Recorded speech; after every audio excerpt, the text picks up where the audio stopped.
Assalamualaikum warahmatullahi wabarakatuh. Halo semua, kami dari kelompok 5. Di sini kami akan membahas tentang masa reformasi dari tahun 1998 sampai dengan sekarang. Kalian mau tahu nggak nih masa reformasi di Indonesia bagaimana? Kalian pasti bertanya-tanya kan tentang masa reformasi ini?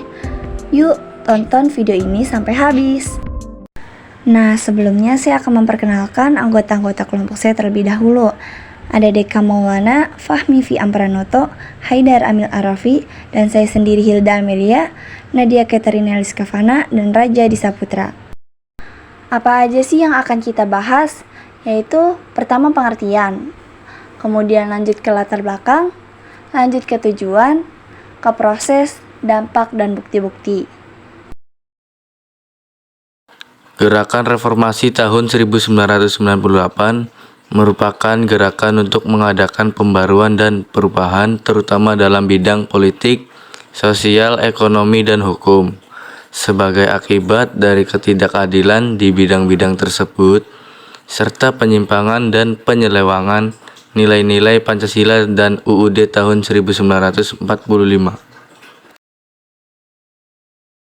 Masa reformasi dilatar belakangi oleh krisis finansial Asia yang menyebabkan ekonomi Indonesia melemah dan semakin besarnya ketidakpuasan masyarakat Indonesia terhadap pemerintahan pimpinan Soeharto saat itu, menyebabkan terjadinya demonstrasi besar-besaran yang dilakukan berbagai gerakan mahasiswa di berbagai wilayah Indonesia.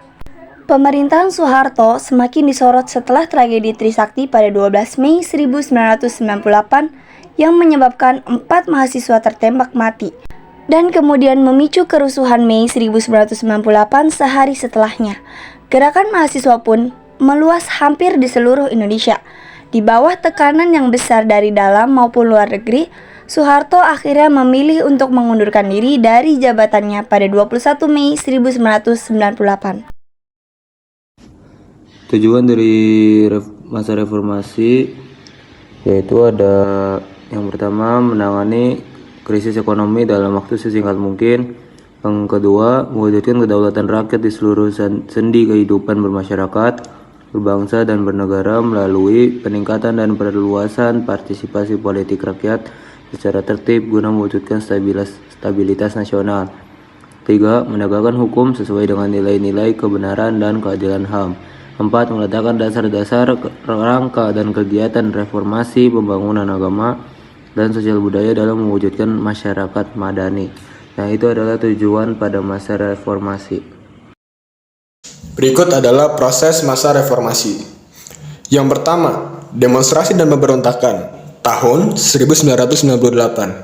Demonstrasi besar-besaran dan pemberontakan di seluruh Indonesia memaksa Soeharto untuk mengundurkan diri dari jabatan presiden pada Mei 1998. Yang kedua, peralihan kepemimpinan. Setelah pengunduran diri Soeharto, B.J. Habibie mengambil alih sebagai presiden sementara dan memulai serangkaian reformasi politik. Yang ketiga, pemilihan umum multiparti pada tahun 1999. Pemilihan umum multiparti yang pertama kali diadakan pada tahun 1999 memungkinkan rakyat Indonesia memilih presiden dan parlemen secara langsung.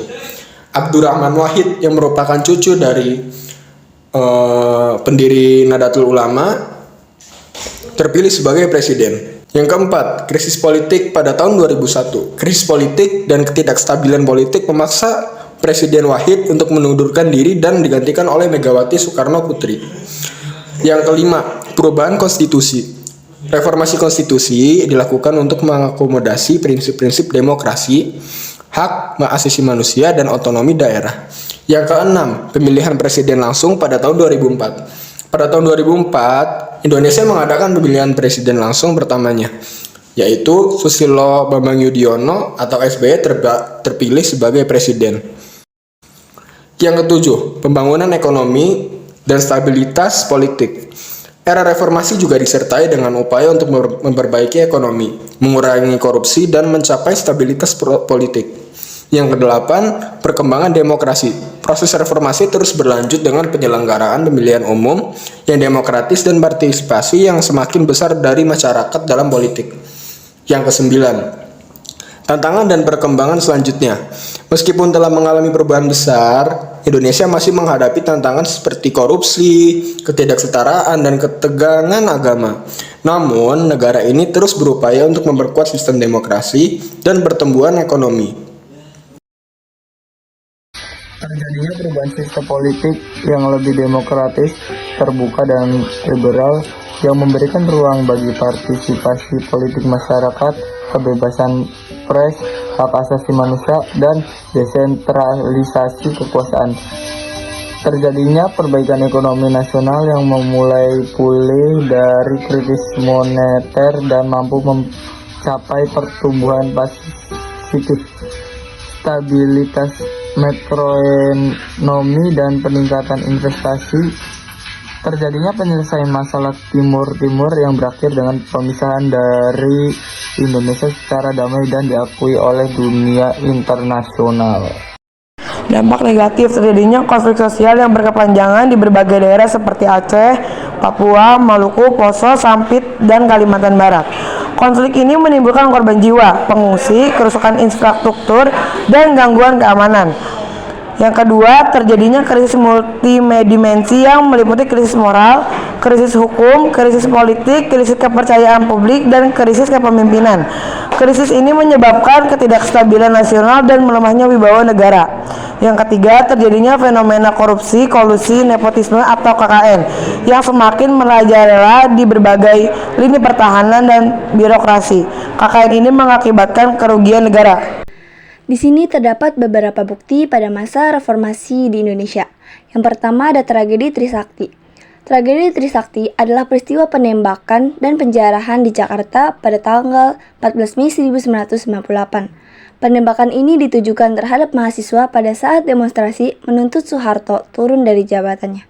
Setelah pengunduran diri Soeharto, ada kepresidenan Habibie yang menjabat dari tahun 1998 sampai dengan 1999. Kemudian dilanjut kepresidenan Abdurrahman Wahid yang menjabat dari tahun 1999 sampai dengan 2001.